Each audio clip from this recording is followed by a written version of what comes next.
আসসালামু আলাইকুম ৰহমতুল্লাহ। এইটো হৈছে মছজিদে কিছাছ, জেদ্দা সাগৰৰ পাৰত অৱস্থিত এখন মছজিদ হয়।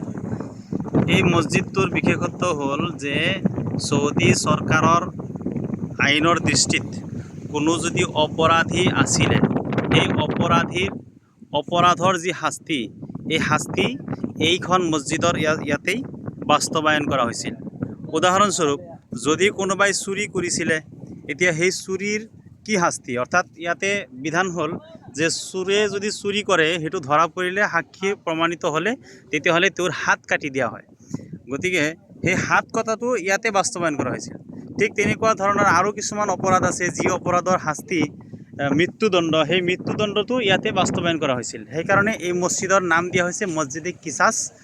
আৰু এইটো একেবাৰে জেদ্দা সাগৰৰ পাৰত অৱস্থিত। এইটো এটা সাগৰৰ সুঁতি ওলাই আহিছে। আমি অলপ পিছতে একেবাৰে মেইন সাগৰলৈকে যাম। এইটো হৈছে মছজিদে কিছাছ, যি জিদ্দা অৰ্থাৎ চৌদি আৰবৰ জিদ্দাত অৱস্থিত।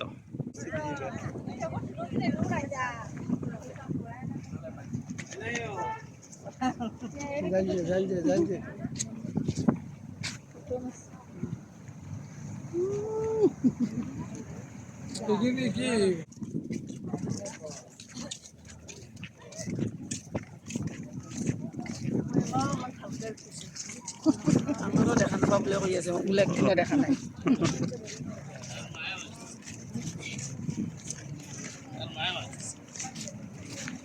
বন্ধ হয়ে গেছে।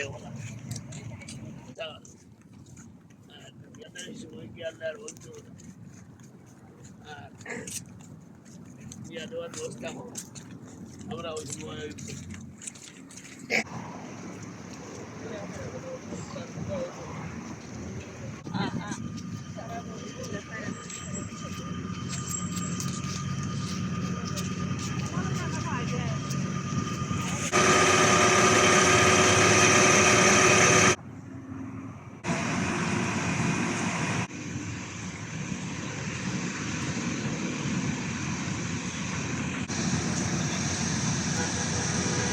এই সারা লাভে আমার কাছে গেছে।